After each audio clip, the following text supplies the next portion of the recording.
Voilà mes amis, on va reprendre notre cours sur le livre de Daniel, après effectivement une grande interruption liée à toute la période difficile que nous traversons et les fêtes aussi. Et on est arrivé au chapitre 3. Je voudrais juste signaler que nous allons procéder d'une manière un petit peu différente, donc j'espère que avec l'aide du Maître du Monde, ce cours va tenir toutes les semaines, le plus longtemps possible, car il est absolument important que nous puissions avancer dans l'étude du Nar, la Bible en français. Pour l'instant, on a commencé avec le livre de Daniel.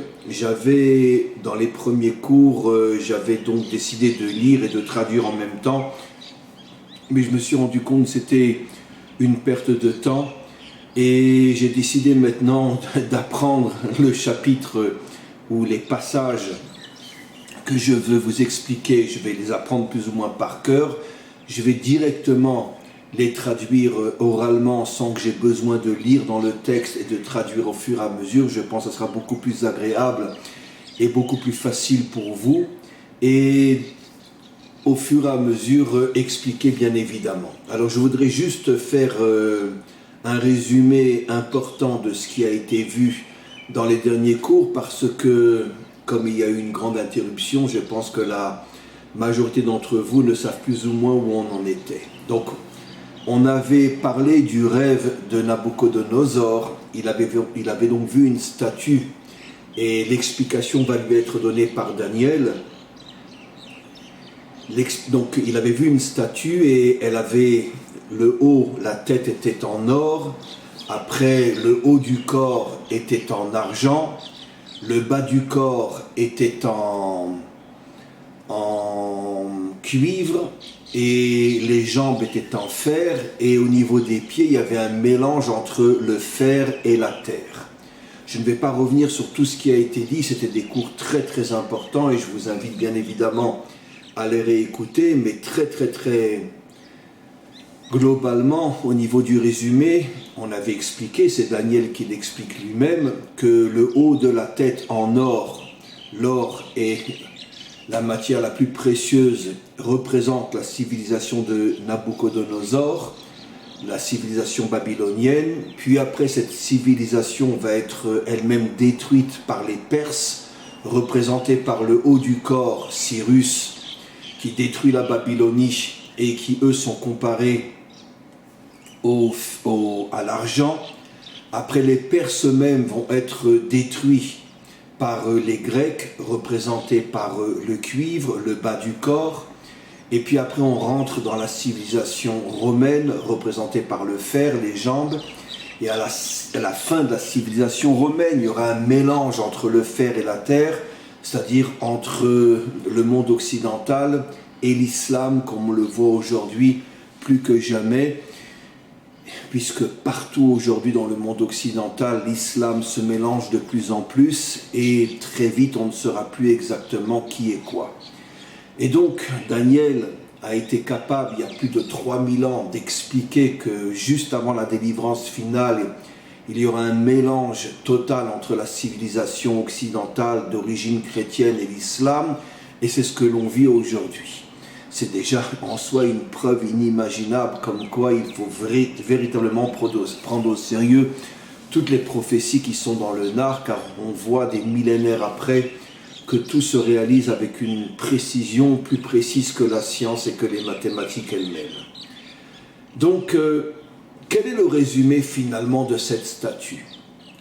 Elle nous montre que chaque civilisation, aussi puissante soit-elle, j'avais expliqué dans les précédents cours pourquoi la Babylonie est comparée à l'or, pourquoi elle semble être la plus puissante de toutes les civilisations, puisqu'elle, encore une fois, elle est comparée à l'or, mais d'un autre côté, elle-même va être détruite par les Perses vont être détruits par les Grecs vont être détruits par les Romains, et jusqu'à la délivrance finale. Et comment se termine finalement cette histoire ?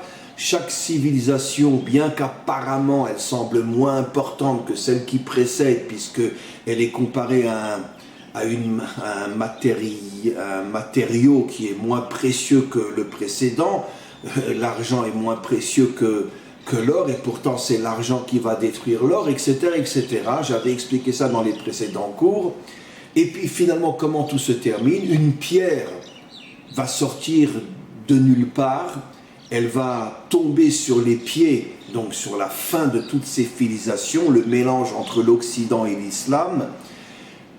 Cette pierre va tomber sur les pieds de la statue et va la faire tomber complètement, et ça va être la délivrance finale. Ce qui veut dire que non seulement chaque civilisation va détruire celle qui précède, c'est toute l'histoire telle que nous la connaissons, mais en plus toutes ces civilisations qui sont représentées par cette statue, qu'on pourrait donc comparer à l'idolâtrie, au culte de l'idéologie telle qu'on va en parler, et toutes ces civilisations elles-mêmes vont disparaître grâce à cette pierre qui, comme on l'avait expliqué, représente finalement la force du Mashiach, qui va détruire toute l'idolâtrie de toutes les civilisations, tout le culte de l'ego, tout le culte des idéologies civilisatrices.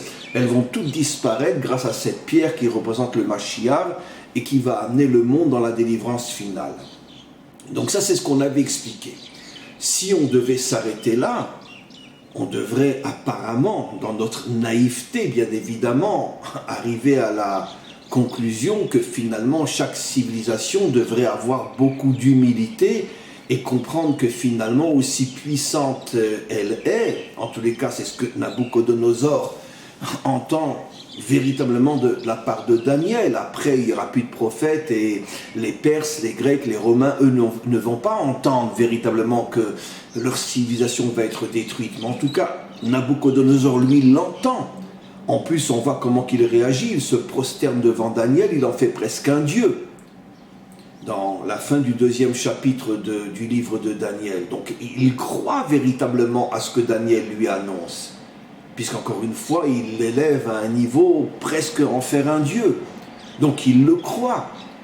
Donc normalement, il aurait dû avoir beaucoup d'humilité et finalement ne pas se prendre trop au sérieux, sachant que très vite, toute sa puissance va disparaître et va être remplacée par une civilisation apparemment moins puissante que la sienne, mais qui va arriver à le détruire complètement.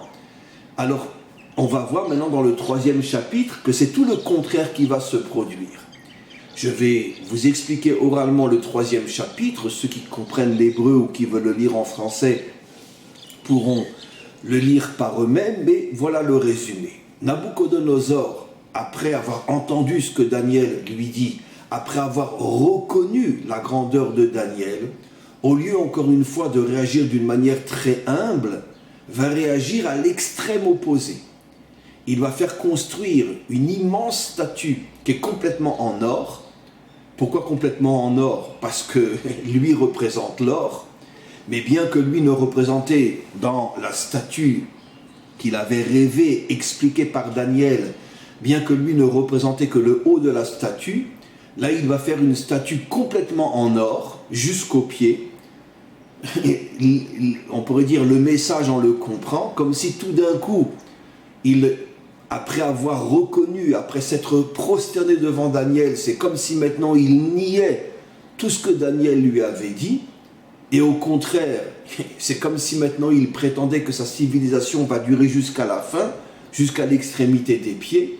Donc il y a un renversement total de Nabuchodonosor par rapport à son attitude précédente à la fin du 2e chapitre, où il remercie Daniel, il se prosterne devant lui, il en fait un dieu, et tout d'un coup il change complètement, il dit non, absolument non, je n'accepte pas ce que Daniel m'a dit, ma civilisation durera jusqu'à la fin. Et donc il ordonne de faire une statue immense comme celle du rêve, mais qui est entièrement en or, comme pour dire ma civilisation ne disparaîtra jamais. Et il invite, puisque c'est un empire, donc il invite tous les dirigeants des pays qu'il a soumis et tous les peuples, il les invite à se prosterner devant cette statue. Donc il organise une très très très grande fête avec des gens qui vont avec des instruments de musique, des trompettes, des tambours, toutes sortes d'instruments de musique, et qu'il va répandre dans tout son pays, et il invite des milliers de chefs d'armée, des milliers de princes, des milliers de dirigeants de tous les pays qu'il a lui-même conquis et soumis, à venir sur cette immense place qui peut contenir des milliers de personnes, où se trouve au milieu, où se dresse cette statue. Et donc, il demande à tous les peuples qui n'ont pas pu venir de se prosterner en direction de la statue au moment où ils entendront les trompettes sonner. Et pour tous ceux qui sont arrivés sur la place où se trouve la statue, de la même manière, dès que les trompettes, les tambours et les instruments de musique se mettront à résonner, à ce moment-là, tout le monde se prosterne devant la statue qui représente sa civilisation, qui, d'après son fantasme, est censée durer jusqu'à la fin de l'histoire. Et il prévient que tout celui qui ne se prosternera pas sera immédiatement pris et jeté dans une fosse remplie de feu, et il sera entièrement brûlé. Ça sera sa punition pour avoir osé aller contre l'ordre de Nabuchodonosor et son refus de se prosterner devant cette statue. Il organise, ça prend bien sûr le temps de construire la statue, ça prend des mois, le temps de faire savoir à tous les peuples de ce qui est prévu, ça prend un certain temps, et on en arrive au grand jour où tout le monde doit se prosterner devant la statue. Évidemment, Nabuchodonosor lui-même ne peut pas voir si tout le monde va se prosterner ou non, et tout est mis en place, la musique commence, les trompettes, le tambour, les instruments de musique, et tout le monde se prosterne. En tous les cas, Nabuchodonosor voit que tout le monde se prosterne. Mais, tout de suite après cet événement, viennent de nombreux princes, de nombreux généraux, de nombreuses personnes importantes qui disent, Nabuchodonosor, tous les peuples se sont prosternés, tous les dirigeants se sont prosternés, mais il y en a 3 qui ne se sont pas prosternés. Tiens, 3, oui, ce sont 3 juifs qui ne se sont pas prosternés. Qui sont-ils? Les amis de Daniel. Michel, Hanania et Azaria. Ils ne se sont pas prosternés. Comment? Nabuchodonosor rentre dans une colère inimaginable. Pourtant, c'est quand même Daniel, un juif, qui lui avait dit que son empire ne durerait pas si longtemps que ça. En plus, n'oublions pas que ces 3 personnages qui ne se sont pas prosternés devant la statue avaient été nommés par Nabuchodonosor lui-même à des postes de responsabilité très très hauts dans l'État babylonien. Et il leur avait même changé leur nom et leur avait donné des noms babyloniens. Et donc ils avaient un poste très très important, donc tout de suite Nabuchodonosor les reconnaît, il sait tout de suite de qui il s'agit, il rentre dans une colère inimaginable et il les fait immédiatement convoquer. Il leur dit, c'est vrai ce que j'ai entendu? Vous ne vous êtes pas prosternés devant la statue? Et ils répondent oui, nous ne nous sommes pas prosternés devant ta statue. Et à ce moment-là, il lui explique, sache que bien que nous te respectons, bien que nous acceptons que tu es notre roi et notre dirigeant, en plus tu nous as donné des postes importants dans ton gouvernement et nous essayons de la meilleure manière possible d'exécuter les ordres que tu nous as donnés, etc.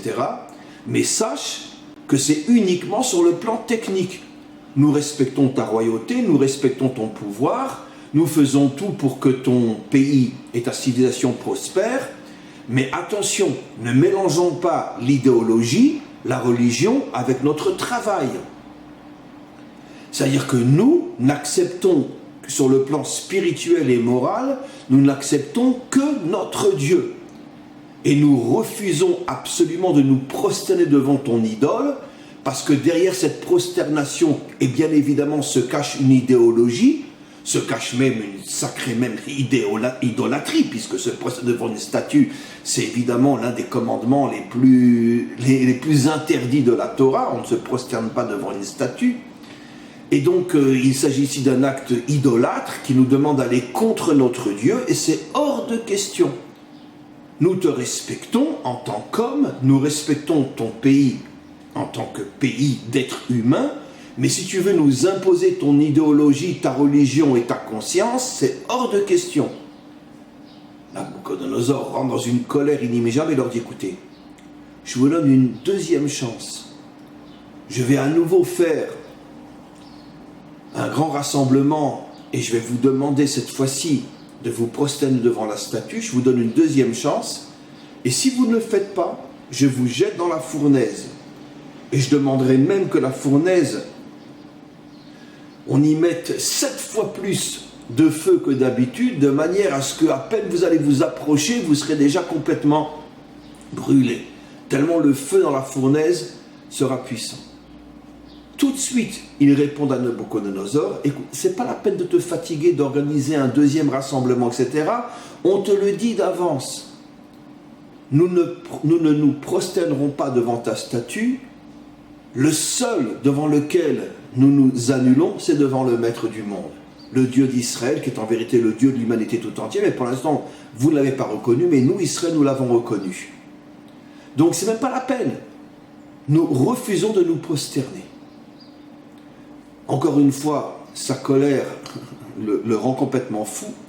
Il ordonne sur le champ de mettre un feu terrible dans ce trou dans lequel doivent être jetés ces trois personnages, et il demande à des soldats extrêmement forts de les prendre et de les jeter de loin, parce que s'ils s'approchent trop de la fournaise, eux-mêmes les soldats vont être brûlés par toutes les flammes qui sortaient, etc., de les prendre et de les jeter dans la fournaise. C'est ce qui se passe. Donc on met le feu dans la fournaise. Il y a bien sûr des milliers de personnes qui vont assister à ce massacre, et les soldats très forts les prennent et se tiennent à distance de la fournaise et les jettent. Malgré tout, nous dit le texte dans le 3e chapitre, les flammes sortent tellement fort et vont tellement loin qu'elles arrivent même à atteindre les soldats qui ont pris ces trois juifs pour les jeter dans la fournaise, et eux-mêmes, alors qu'ils se tenaient à distance de la fournaise, sont entièrement brûlés. Malgré tout, ils sont arrivés à les jeter, les trois juifs, dans la fournaise, et ils tombent dans la fournaise. Et puis, qu'est-ce qui se passe? Un miracle. Les flammes, non seulement ne les brûlent pas, mais ne brûlent même pas leurs habits. Et tout d'un coup, Nabucodonosor, puisqu'il est sur une estrade en hauteur, voit comme un quatrième personnage qui se trouve avec eux dans cette fournaise, et il reconnaît que c'est un ange descendu du ciel. En fait, c'est l'ange Gabriel. Il reconnaît que ce n'est pas une créature humaine normale. Et tout de suite, il commence à comprendre que ces trois sont protégés par leur Dieu, qui leur a envoyé un ange pour les protéger. Il prend conscience que finalement, oui, le maître du monde existe. À nouveau, il change complètement sa tête. Il demande immédiatement qu'on éteigne le feu. Ils sortent de la fournaise intacts, sans la moindre blessure, sans la moindre brûlure. Et à ce moment-là, Nabucodonosor écrit et transmet dans tous les pays qu'il domine un décret comme quoi il demande à tous ceux qui sont sous sa direction de vénérer le Dieu d'Israël, de reconnaître sa grandeur, et il émet un décret comme quoi s'il entend ou si on dénonce quelqu'un qui dira du mal du Dieu des Juifs, il sera immédiatement coupé en morceaux. Ça veut dire qu'il sera coupé en morceaux. Ça veut dire donc qu'il sera torturé à mort, et on commencera à lui couper les pieds, après les jambes, etc., jusqu'à ce qu'il en meure. Donc une punition terrible.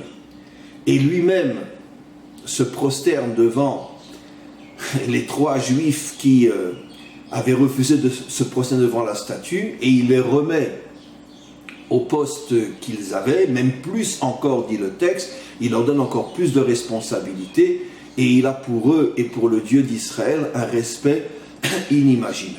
Voilà donc le texte que je voulais donc vous expliquer aujourd'hui. Alors on va maintenant évidemment essayer de comprendre plus profondément ce qui se passe. En revenant à la question que j'avais suggérée dès le départ, à partir du moment où on voit que Nabucodonosor a un respect immense pour Daniel et accepte son interprétation au point même de se prosterner devant lui et en faire un dieu, qu'est-ce qui se passe tout de suite après qu'il demande à ce qu'on fasse une statue qui est complètement en or pour symboliser le fait qu'il ne croit plus ce que Daniel lui a dit, ma civilisation régnera jusqu'à la fin.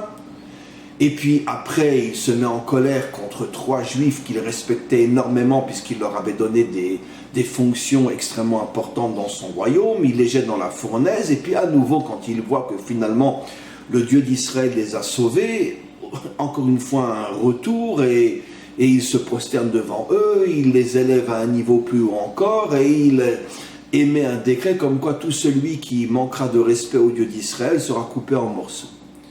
Qu'est-ce qui se passe ? Revenons maintenant au début. Pourquoi cette statue complètement en or ? Je pense que l'explication est très simple.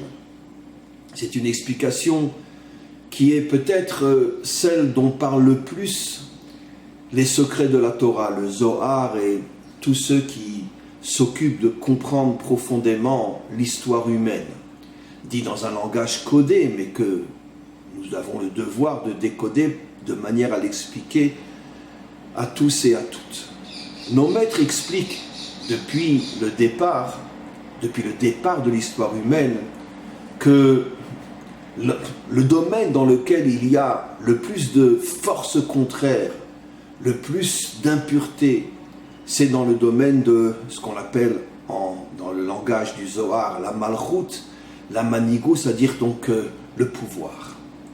Le pouvoir est le domaine qui rend le plus les hommes fous, les aveugles, et finalement, même si ils prennent conscience, et même s'ils ont pris conscience que finalement ils se trompaient, ou que les choses devraient prendre une autre direction que selon leurs fantasmes, ils n'arrivent pas à tenir. Le culte de l'ego, le pouvoir les aveugle complètement. Et même si hier ils ont admis qu'ils se trompaient complètement, le lendemain ils peuvent complètement changer. Pourquoi ? Parce que nos maîtres expliquent dans les secrets de la Torah que le domaine qui a été le plus touché par le Yetzer Hara, par le mauvais penchant, par les forces négatives, c'est le domaine du pouvoir. Quand je parle du pouvoir, je ne parle pas seulement du pouvoir politique, mais le pouvoir de l'argent, le pouvoir de la force physique, peu importe, partout où un homme a un certain pouvoir, dans chaque domaine où il brille et où il est fort, et où il est reconnu comme étant fort, très vite, toutes les forces contraires s'acharnent contre lui pour le rendre fou, l'aveugler complètement et lui faire oublier toutes les vérités qu'il savait, jusqu'au point de le pousser à un comportement qui est à l'extrême opposé. Pourquoi précisément le pouvoir ? Je l'ai déjà dit, c'est le culte de l'ego. Nos maîtres nous révèlent que l'ego est la source, la racine de toutes les chutes de l'homme dans toutes les fautes de ce monde. L'idolâtrie, la débauche, le meurtre, le vol, etc. L'ego. C'est quoi l'ego ? C'est finalement le sentiment d'être le plus fort, d'être le meilleur. Et dès qu'un homme a le sentiment, que ce soit dans le domaine, si c'est un grand savant, un grand médecin, un grand avocat, un grand homme d'affaires, un grand politicien, et même, je suis obligé de le dire, même dans le domaine spirituel, comme je l'ai dit dans un cours il y a quelques semaines, même dans le domaine spirituel, on a dans la Bible des exemples d'hommes qui étaient extrêmement grands sur le plan spirituel et au départ étaient extrêmement grands dans le véritable sens du terme et sont complètement tombés. Achitophel, le bras droit spirituel de David, sur lequel la Torah dit que chaque conseil que Achitophel donnait à David et donnait au peuple juif, c'était comme si c'est Dieu lui-même qui parlait, un homme extraordinaire, fabuleux. Mais sa puissance spirituelle, qui au départ était authentique, lui est montée à la tête, il s'est révolté contre le roi David, il a soutenu la révolte de son fils Absalom contre le roi David, et finalement quand il a vu que le roi David arrivait à reprendre le dessus, il s'est suicidé. Ça veut dire 2 fautes inimaginables. David t'avait donné toute sa confiance, avait pour toi un respect inimaginable, car tu étais un géant dans le sens authentique du terme. Et puis tu te révoltes contre le roi David, alors que vous avez passé des années à étudier ensemble les secrets de la Torah, comme l'enseignent nos maîtres, et tu soutiens la révolte de son fils qui veut tuer son père, et puis après tu te suicides, ce qui est une faute inimaginable, mais tu as perdu la tête. Oui, même dans le plan spirituel, même si au départ on parle d'un homme bien, un homme extraordinaire, comme le roi David dit dans les psaumes, c'était le seul dans lequel il avait une confiance absolue. Et pourtant, il était prêt à tuer le roi David. La puissance spirituelle, même une puissance spirituelle, lui montait à la tête. Il est devenu fou. On a un autre exemple dans la Torah, dans la Bible, dans le Nar. Jéroboam. Nos maîtres nous disent qu'au départ, c'était un homme exceptionnel, extraordinaire. C'est le seul qui a eu le courage de se révolter contre le roi Salomon qui, à la fin de sa vie, imposait des impôts inimaginables à tout Israël pour pouvoir construire des palais à ses femmes, et ces femmes remplissaient les palais d'idoles, etc. Tout le monde se rendait compte que Salomon, vers la fin de sa vie, avait perdu la tête. Le seul qui a eu le courage de se révolter contre lui, ça a été Jéroboam. Sa tête a été mise à prix, il s'est enfui en Égypte. Après la mort du roi Salomon, il est revenu. Et son fils, au roi Salomon, Rehavam, a été dans la même direction que son père. Lui aussi prélevait des impôts inimaginables. C'était un pauvre type, vraiment un pauvre type, ce bonhomme-là. Et Jéroboam, gentiment, est venu lui dire, écoute, baisse les impôts, on est prêt à te suivre comme roi, mais tu ne peux plus aller comme ton père, nous prendre les 2/3 de ce qu'on gagne, c'est impossible. Surtout que toi, tu n'es pas marié avec 1000 femmes. Tu n'as pas besoin de construire des palais à tes femmes. Arrête. Rehavam a refusé, Jéroboam s'est révolté, il a pris avec lui les 10 tribus. Jusqu'à là, il est encore très bien, il ne fait que des choses bien. Et tout d'un coup, le pouvoir lui monte à la tête, car c'est lui qui est finalement le chef des 10 tribus, alors que Rehavam n'a gardé que 2 tribus, Yehuda et Benyamin. Ça lui monte à la tête, tout de suite il introduit l'idolâtrie dans son peuple, 2 veaux d'or, et il devient une crapule inimaginable. Hachem l'aimait tellement, ce Jéroboam avait tellement de mal à voir qu'il avait perdu la tête, qu'un jour, disent nos maîtres, il s'est révélé à lui, et il lui a dit, fais tes chouvas, reviens vers moi, et je te promets que je te pardonnerai, et toi, moi et David, on se promènera ensemble, tous les 3 dans le Gan Eden. Et Jéroboam lui a dit, et qui sera le plus proche de toi, David ou moi? Hachem lui a dit, bon, ça sera quand même David. Elle a dit, non, ça ne m'intéresse pas. Et il a continué. Et il est, dans la Bible, symbolisé comme le modèle de ce qu'il y a de plus infâme dans l'histoire de notre peuple. Au départ, nos maîtres disent, c'était un homme exceptionnel, dans le bien, dans la vérité, dans l'authenticité. Le pouvoir l'a rendu fou. On a quantité d'autres exemples.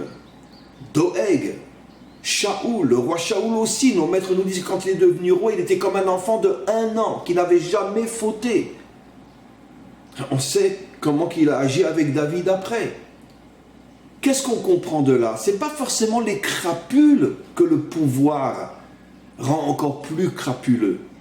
Même des gens extraordinaires, qui au départ sont des gens d'une authenticité inimaginable, dès qu'ils arrivent à un certain pouvoir, peu importe dans quel domaine, mais c'est vrai que c'est dans le domaine politique que là, le pouvoir rend le plus fou, dès qu'ils arrivent à ce niveau-là, ils deviennent complètement fous, méchants, cruels, ils perdent complètement la tête. Et il n'y a pas une exception à la règle depuis le début de l'histoire.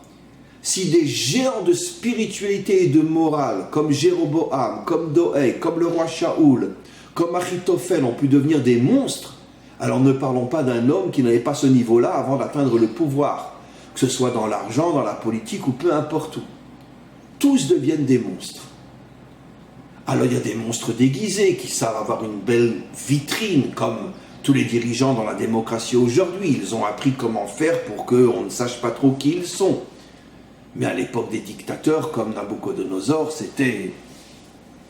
Alors tu te prosternes devant David, tu reconnais qu'il a raison, et le lendemain tu fais tout le contraire. Il y a quelque chose ici d'absolument incroyable. Nos maîtres, encore une fois, expliquent que la racine de tous les défauts et de toutes les chutes de l'homme et de l'humanité, c'est l'ego. Essayons de comprendre pourquoi. Plus l'ego est fort, plus la réussite est grande, et plus tu es en danger, c'est même pas en danger, c'est sûr que tu vas tomber dans quelque chose d'absolument incroyable. Alors, juste une parenthèse, est-ce que tous sont tombés? Non. Le roi David n'est pas tombé. Le roi David n'a pas voulu remplacer Hachem. Et il a toujours été lié à Hachem comme on ne peut même pas l'imaginer. Il y a eu bien sûr quelques exceptions, mais on peut les compter sur les 5 doigts de la main. David, le roi Hiskiyahu, encore 2 ou 3. Des gens très riches qui sont restés des justes jusqu'à la fin de leur vie. On a dans le Talmud, Rabbeinu Akadosh, on dit qu'il était aussi riche que César, et c'était le plus grand maître de sa génération, qui était un homme inimaginablement grand, authentique. Donc on a des exemples de gens très riches ou des gens qui ont un pouvoir inimaginable, David, Rabbeinu Akadosh, etc., qui, le pouvoir ne leur est pas monté à la tête. Mais ce sont des exceptions qu'on peut compter sur les 10 doigts de la main. Je ne sais pas si on en arrive à plus que 10 dans toute l'histoire humaine.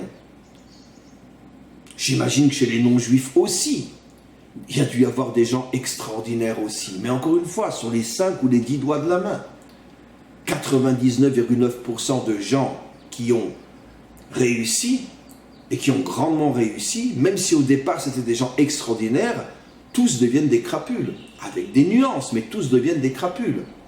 Et c'est ce que la Torah veut nous faire comprendre ici avec Nabuchodonosor. Il entend de la bouche de Daniel ce qui va se passer. Il montre qu'il a entièrement confiance en Daniel au point de se prosterner devant lui et d'en faire presque un dieu. Et le lendemain, il fait tout le contraire. Alors, c'est quoi l'histoire de l'ego? En vérité, mes amis, il y a ici un secret absolument incroyable. C'est que, comme je l'ai souvent expliqué dans mes cours, Dieu n'a pas créé l'homme pour que l'homme soit quelqu'un qui s'annule devant lui dans le sens je ne suis rien, je ne suis pas grand-chose, il n'y a que toi. Ça, c'est ce que j'appelle la religion. D'accord? Ça veut dire que l'homme, finalement, devient un morceau de chiffon passif qui s'en remet entièrement à Dieu. Il n'y a que Dieu. C'est mon sauveur, c'est mon libérateur, c'est mon ci, c'est mon ça. Il y en a des hommes comme ça, il y en a plein, dans toutes les religions. Et ça, c'est pas des hommes, c'est des animaux. C'est des chiens qui vont après leur maître. C'est pas ça un homme. D'après la vision profonde et authentique de la Torah, qui est la seule vision authentique de ce que doit être le rapport entre l'homme et Dieu, Hachem voulait sur terre un homme puissant, fort. Quelle est la plus grande preuve? Un verset explicite dans la Torah. La paracha que l'on vient de recommencer cette semaine. Ce Shabbat qui est derrière nous. Hachem crée l'homme et lui dit: tu domineras toutes les créatures de la terre et tu conquerras le monde. Ça veut dire que Hachem, dès le départ, lui dit: je t'ai créé pour que tu sois puissant. Pas pour que tu sois un petit religieux, là, un petit curé ou un petit rabbin, j'en sais rien, qui toute la journée, Dieu est grand, Dieu est grand, Dieu est grand, Dieu est grand. Non. L'homme a été créé pour être puissant. Parce que Hachem voulait un associé, un vrai, qui, comme lui, qui est puissant. Mais quel est le problème? C'est qu'en même temps que je te donne la force et la puissance, comme le dit le verset, tu te souviendras que c'est moi qui te donne la force de mener tous les combats que tu mènes dans ce monde. Donc Dieu a créé l'homme pour que l'homme soit un combattant, pour qu'il réussisse. Mais en même temps, tu te souviendras que c'est moi qui te donne la force de réussir. Ça veut dire qu'en vérité, l'homme est dans la situation la plus compliquée, qui est complètement au-dessus même de la compréhension. D'un côté, tu me demandes d'être puissant, mais d'un autre côté, tu me demandes de ne jamais oublier que tu es à mes côtés et que tout ce que je suis et tout ce que je réussis, c'est grâce à toi. Mais c'est très dur. Mais effectivement, le maître du monde a placé l'homme dans la situation la plus dure qui existe. Et c'est pour ça que le monde se divise en deux catégories, comme je ne cesse d'expliquer. Les vrais puissants, qui sont des monstres, et les vrais religieux, qui sont des petits toutous, qui suivent leur maître. Maintenant, un homme extrêmement puissant, qui en même temps sait qu'à chaque milliardième de seconde, tout ce qu'il est, il le doit du maître du monde. On a eu un seul exemple parfait, le roi David. Un guerrier d'une puissance inimaginable, et ça ne lui est jamais monté à la tête. Il est arrivé à, d'un côté, avoir un pouvoir, une réussite, une puissance incroyable, et de l'autre côté, s'annuler complètement devant Hachem. On a eu un autre exemple avant le roi David, Moshe, comme je l'ai toujours expliqué.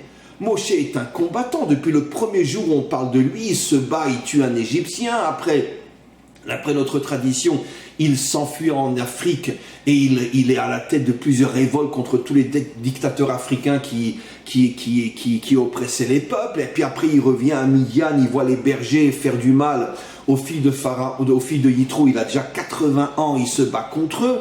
Après, il se bat contre Pharaon, il met l'Égypte à genoux.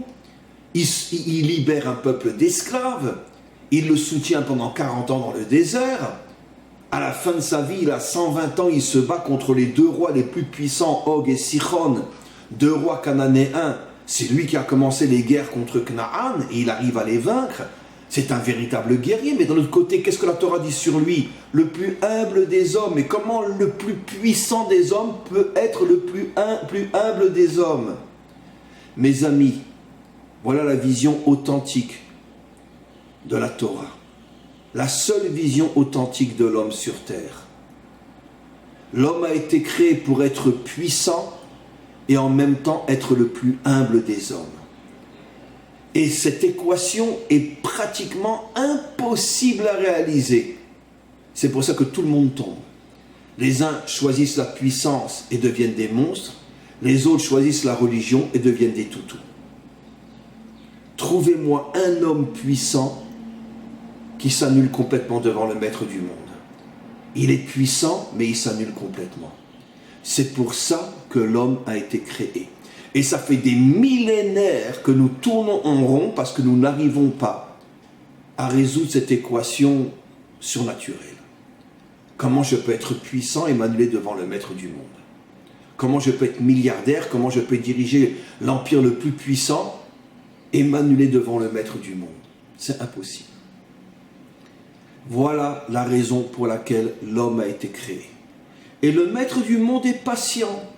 Il est prêt à attendre des millénaires. Maintenant, on rentre dans la paracha de Noach, le déluge.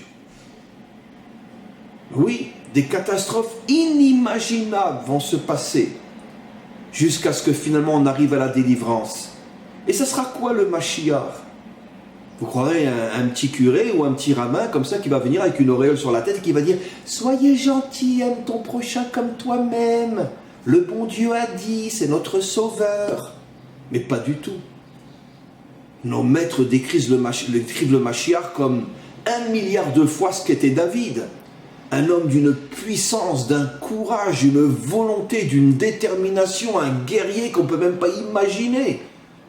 Vous imaginez, pour arriver à nettoyer tout le mal qu'il y a dans ce monde, la force qu'il va devoir avoir? Vous imaginez?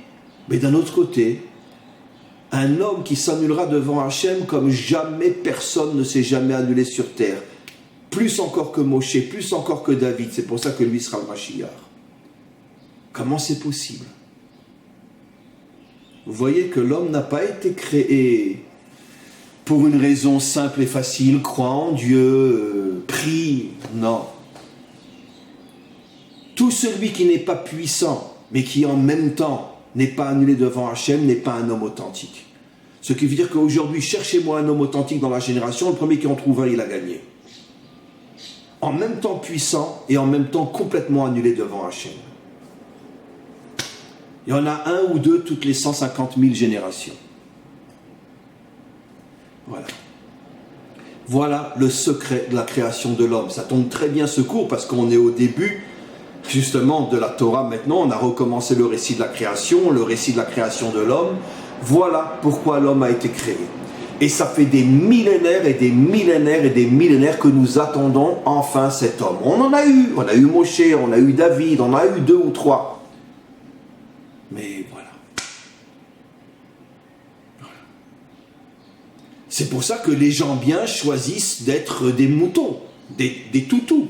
Parce qu'ils ont peur de tomber dans le culte de l'ego et de devenir des monstres.